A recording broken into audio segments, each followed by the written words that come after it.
Hello everybody, it's Noncy News here, and today we've got a lot of breaking updates today. So the first news is coming from Azerbaijan, where Putin and the Azerbaijani president wraps up their last talks in Azerbaijan. So Putin and the Azerbaijani talks and the Azerbaijani president's talks come to an end, and in their last meeting, their last conference, Putin stated about the Russian-Azerbaijani talks that it is clear and well known to all that Russia is also facing crises, including and above all, of course, in the Ukrainian direction. But Russia's historical involvement in the situation in the Southern Caucasus and over the past few years, it dedicates the need for us to participate in these events. Of course, after my visit to Azerbaijan, I will contact the Prime Minister of Armenia. I will inform him about the results of our negotiations.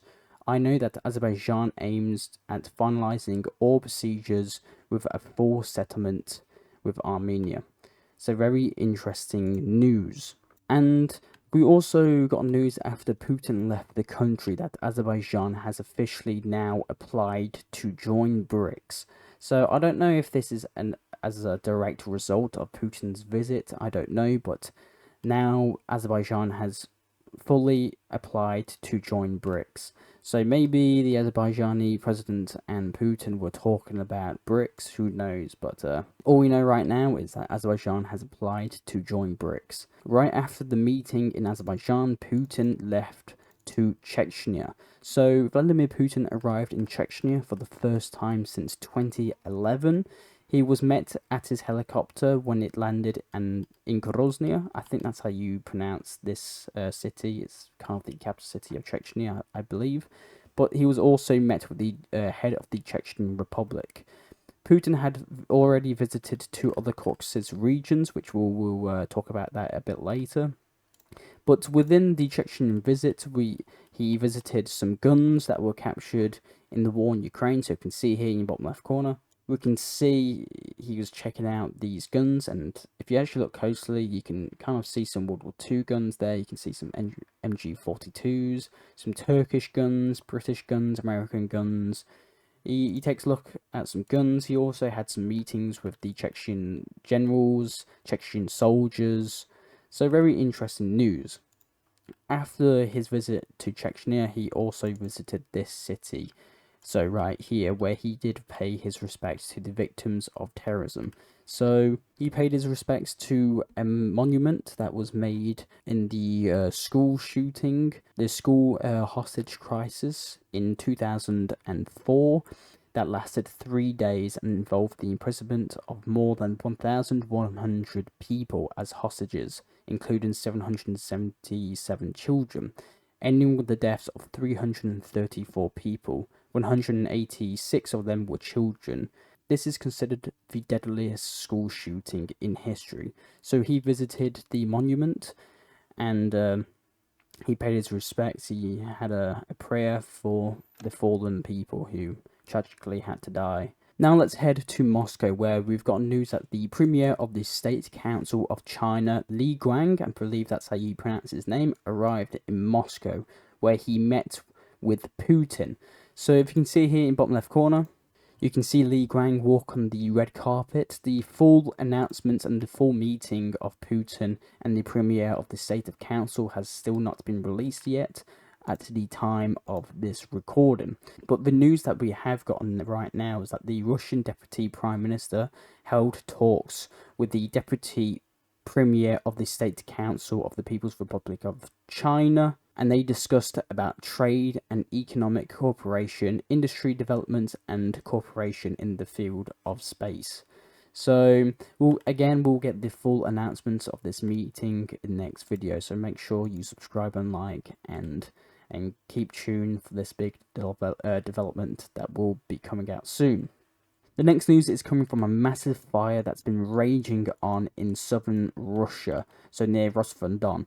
So if you can see here in the bottom left corner, this is the exact oil depot. So it seems that the Ukrainian forces hit this oil tankers, these oil storages, and it has raged. So if you can see here in the bottom left corner, you can just see how bad this this really is. So it's a huge fire and probably caused unreal amount of damage to this oil depot. So I'll keep you updated on that. So very interesting news. The next news is coming from the Kursk region, where we've got news coming from the Ministry of Defense. So the Ministry of Defense for the Russian Federation has announced the creation of the Belgorod, Bryansk, and the Kursk military groups. So this was stated by the Russian Minister of Defense. Now let's head to the Dnipro, where Zelensky held a meeting with the Dnipro authorities. He held a meeting on the region's water supply problems, which had arose. So you can see here in the bottom left corner. So very interesting news. He's visiting a lot of places, and he wants to apparently fix the water supply that's been happening here. So very interesting news. We've also got news coming from the Parliament of Ukraine. So now, this has just came out today, and I've gotten footage of this in the bottom left corner. So the Ukrainian Parliament has now apparently banned the Ukrainian Orthodox churches that are linked to Russia. So this was banned in Ukraine, so I'm not really sure how this is going to go, but the reports I'm getting right now is that the Ukrainian Orthodox Church, well, some churches, I believe not all Ukrainian Orthodox churches were banned. So I'm not really sure about this right now, but I'll keep you updated on this. Now let's head to Poland, where we've gotten some news of some reforms in the Polish army. So the Polish army is now allowing soldiers to have tattoos and facial hair. So he stated that maybe it will bring a smile to some people, but for many it was a problem. So this could actually bring a lot more people into the Polish army. Maybe these two things, tattoos and facial hair, was stopping a lot of people of maybe joining the Polish army. I'm not sure, but we'll see the effects of this quite soon.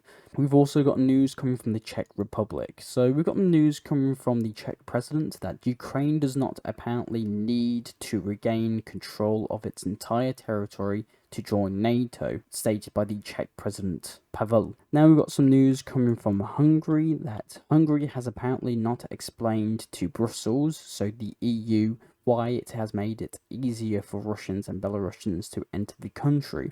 The European Commission has set a deadline of August the 19th for Budapest to answer why it is now easier for citizens of Russia and Belarus to obtain a Hungarian national card, so to visit and work in Hungary. The EU believes that this risks the security of the bloc. Hungary, obviously by the date, ignored the deadline. So the Hungarian Prime Minister Viktor Orban announced that the Russians and Belarusians will have easier access to the country after his visit, if you guys remember, with Putin. The next news is coming from Germany, where Russia plans to request a UN Security Council meeting on the Nord Streams at a certain stage, according to the Russian mission. Germany must present the Security Council with data on the investigation into the Nord Stream explosions, said Russian officials. So very interesting news. So Russia is now going to bring up subjects as the Nord Stream bombings, the Nord Stream explosions in this UN meeting. Olaf Scholz, the Chancellor of Germany, also rejected any accusations that Germany plans to reduce support for Ukraine. He said this in an interview with Sat1 TV channel. So Germany has no plans to reduce any support to Ukraine. The next news is coming from King Charles and the United Kingdom, obviously. But King Charles is to remove his brother Prince Andrew's security team, who actually had an involvement apparently in Epstein's Island scandal. So King Charles has announced that he is going to remove his brother's Andrew's security team, so Prince Andrew. So very interesting developments, and I'll keep you updated on that. We've also got news coming from the Middle East. So as we talked about in my yesterday's video, we talked about how Anthony Blinken took a visit to Israel, where he met with Benjamin Netanyahu, the Prime Minister of Israel. So he came on a peace mission where he went to Netanyahu trying to get a peace deal. So we've got news that the Anthony Blinken stated that this may be the last chance to return prisoners from Gaza. Benjamin Netanyahu also stated that Israel will not leave some positions in Gaza. So I will talk about this really quickly. So if you can see here in the bottom left corner, Israel will not leave 2 corridors. So one of them being the Nesarim corridor, I believe that's how it's pronounced. So if you can see here in the bottom left corner, this is a map of it. And the other one, I believe it's called the Philadelphia corridor. But it's very interesting news. So Benjamin Netanyahu stating that regardless of the pressure to do so, these are strategic, military and political assets, and I informed Blinken about this. So I'm pretty sure Benjamin Netanyahu and Israel will not be leaving this. So I don't know if they're going to annex this into Israel, but I don't know what's going to happen. But very interesting news. But obviously this will split Egypt from the Gaza Strip.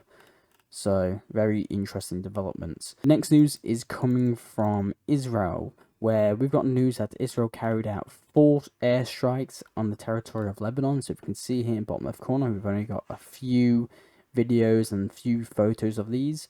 So, apparently, they airstrike something, and the what they targeted is still not out yet.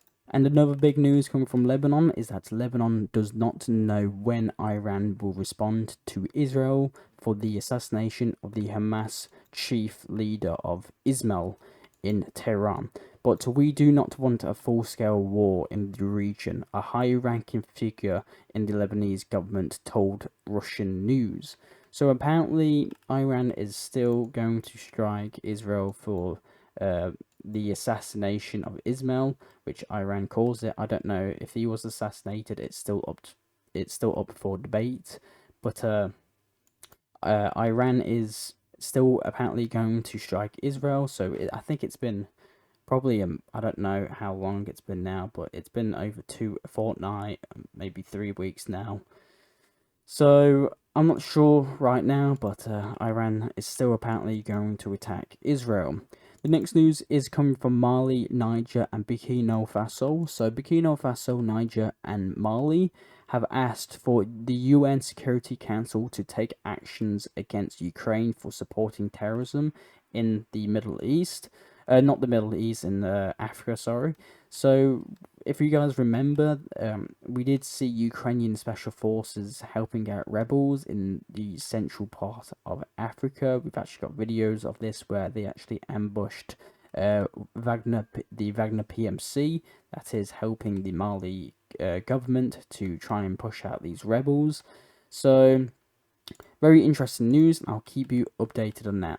The next news is coming from Senegal, where the Senegal's president has announced that he is going to reconsider the made energy contracts with Britain, Australia and France after taking office. It is worth noting that some time ago he did meet with the representative of the Russian government, so people are linking that to the reconsider of any energy cooperation with France and Britain and Australia.